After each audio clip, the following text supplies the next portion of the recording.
That's right, Garrin Lambley sitting next to me to give us the sports update for the weekend. And of course, it is the festive season, and a team that's not going to be resting. They're going to have Christmas Day off, and then Boxing Day they start again, talking about the Proteas. Absolutely. Morning, Liesl. The second test starts in Durban on Boxing Day. The Proteas obviously won the first test very easily inside 3 days. The only good news for Sri Lanka, I think, this in the second test is the weather. It's expected to be a bit rainy. Bad light historically plays a part in Durban. That could drag the test out, but I can't see the Proteas losing. The Sri Lankans just missing too many star players. Their bowlers not performing. The South African bowlers, on the other hand, bowling incredibly well, especially Vernon Philander. He's had a fantastic start to his career, his test career. Morne Morkel, he still has to fight more bad news for the Sri Lankans. If he does so, the South African batting lineup very, very strong. It is the second test of 3, the third test in Cape Town over New Year. I expect the series to be wrapped up though this weekend, South Africa to win quite easily. Oh, so it's quite a nice one for us to look forward to. Yes. And then there's still going to be soccer action, football action in the UK. There is no local football over the festive period, but there is a lot of matches in the English Premiership. They play pretty much every single day, including Boxing Day, Wow. New Year's Eve, on the 1st of January as well. The two Manchester clubs, Man City, Man United, they've distanced themselves from the chasing pack. Actually, 3rd and 4th, Spurs and Chelsea, they drew last night, so they dropped points. City have a 2-point lead over United. On Boxing Day, they take on West Brom. Shouldn't be too much trouble there. Man United up against Wigan. Again, should be a fairly straightforward victory for them.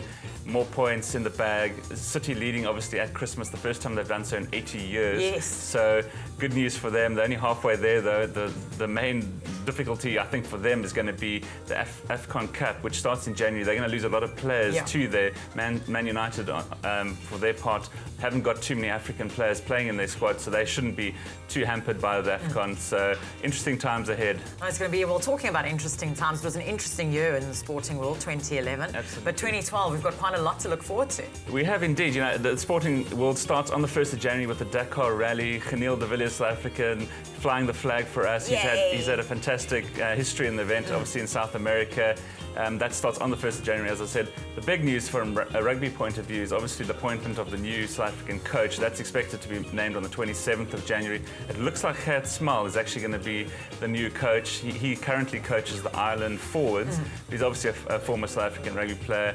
Again, the new South African captain also has to be announced. Skalkberger, perhaps the favourite for that.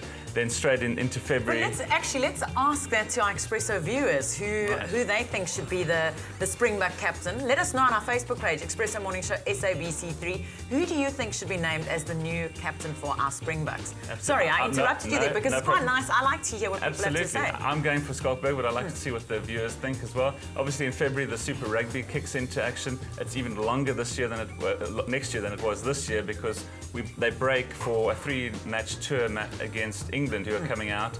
Straight after the Super Rugby, you've got the Olympic Games in London. Wow. Should be fantastic. South Africans looking to perform there.